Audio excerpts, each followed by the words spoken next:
In suburban America, power often hides behind hedges and mailbox posts. The HOA looks like local order, but it can function like a private government. It writes rules, levies fines, and can even place liens on homes. For many families, the first warning comes not from law enforcement, but a letter. The structure is simple on paper, but powerful in practice. A board, a management company, and an attorney network can control daily life with minimal oversight. The money starts with dues.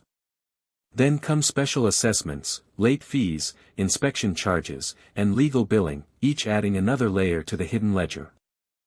On the surface, the budget funds pools, landscaping, and security.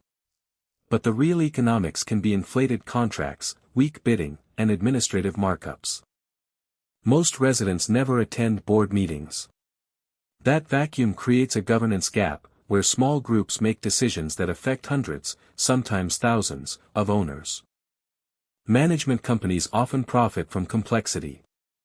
Their fees are visible, but their incentives are not, especially when contracts renew automatically and accountability stays thin. Each dollar may pass through several hands. By the time service is delivered, hidden margins can sit inside administration, procurement, and enforcement. The sharpest profit often appears in enforcement. Late notices, collection letters, and foreclosure threats turn ordinary non-payment into a legal revenue stream. This is where systemic flaws become visible. One missed payment can trigger fees so large that the original debt becomes almost irrelevant. Some associations sell safety as a product. Gates, cameras, and patrols create the feeling of control, while residents absorb the recurring cost. But control can drift into micromanagement. Paint colors, mailbox height, lawn length, and holiday decorations become enforceable violations in a private code. Supporters argue HOAs protect property values. Critics say they often protect appearances first, while long-term reserve planning and resident trust fall behind. That creates a dangerous mismatch. Communities can look pristine while infrastructure quietly decays, leaving owners exposed to massive special assessments later. Reserve studies are meant to prevent collapse. Yet many associations underfund them either through optimism, pressure to keep dues low, or political convenience. This is institutional design at work. Low turnout elections let small factions dominate boards, and unopposed candidates can inherit real power with no mandate. The bylaws give the appearance of democracy. But when rules are dense, jargon-heavy, and inaccessible, most owners are governed without meaningful participation. Ambiguity becomes leverage.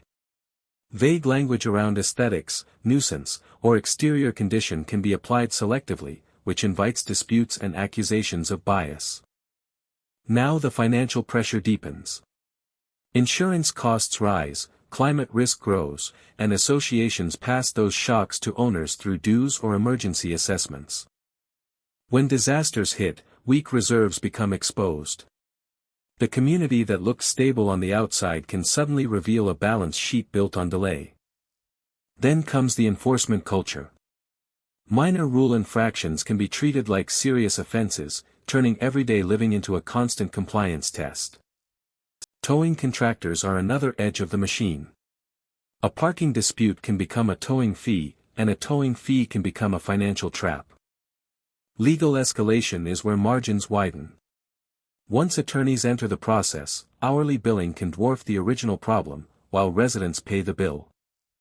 For many owners, the process feels one-sided.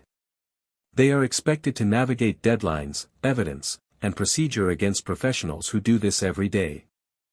That creates a closed ecosystem. The same vendors can move between communities, collecting fees repeatedly while residents rarely see competitive pressure. This is where regulatory capture appears in miniature. The rules are local, but the incentives often favor insiders who understand the system best. Even simple requests can become expensive.